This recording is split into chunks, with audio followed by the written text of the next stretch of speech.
Volana Desambra 2024 dia maherin'ny 7 lavitrisa ariary ny trosan'ny fanjakana izay antsointsika hoe dette publique na ny zaza mbola kely aza dia efa mibabitrosa sady raha ny fanamariana nentin'ny CCOC na ny collectif des citoyens des organisations citoyennes.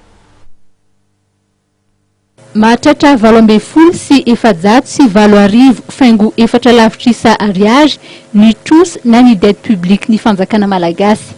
Ny malagasy tsirairay avy hatramin'ny zaza voateraka no mibaby izany trosa izany.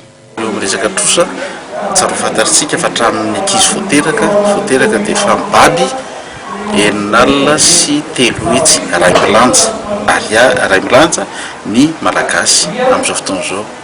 Zay zany resaka trosa raha isan'ny matan'olona.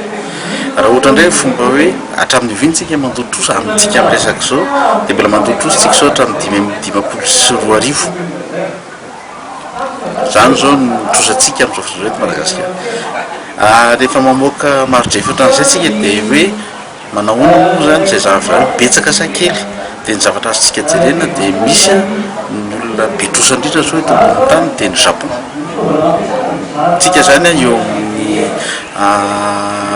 20 isanjato eo ny trosa Madagasikara, tsy tena ngezabe zany fa kosa eo amin'ny fahantrana misy eto amintsika aiza ho aiza sady be trositsika lanitra ary ny famokarana mbola tsy ampy dia eo zany ahitana fa somary marefy any le tany sy ny fanjakana misy atsika. Ho an'ny CCOC dia zava-dehibe ny ahafantaran'ny vahoaka malagasy tsirairay avy misimisy kokoa ny teti-bolam-panjakana. Manampy be mihitsy amin'ny raharam-pirenena amin'ny finiavany tsirairay andray andraikitra ny firenena ny fahalalana ny toerana misy ny firenena.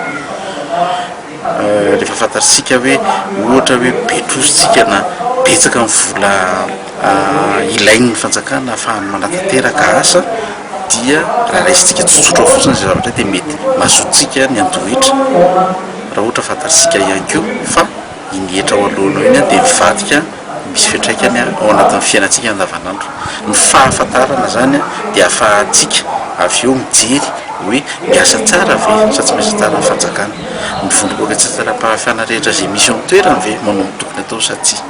Ary rehefa fantatra fa ohatra fotsiny koa fiantraikany anankiray raha ianao mifidy olona anankiray amin'ny toerana zay misy azy manana andraikitra zay tokony atao ka iny olona fa tsy manana tamberina andraikitra tsy mangaraharo anatin'ny asa ny volany efa be miditra ianao mandoa vola afaka mitaky ianao satria ianao anisana mena izy. Isan-kerinandro moa dia mitondra fanazavana mikasika aloha hevitra iray ao anatin'ny teti-bolam-panjakana na données clés ny avy eo anivon'ny CCOC mba ho mora ho azy ny olom-pirenena tsirairay.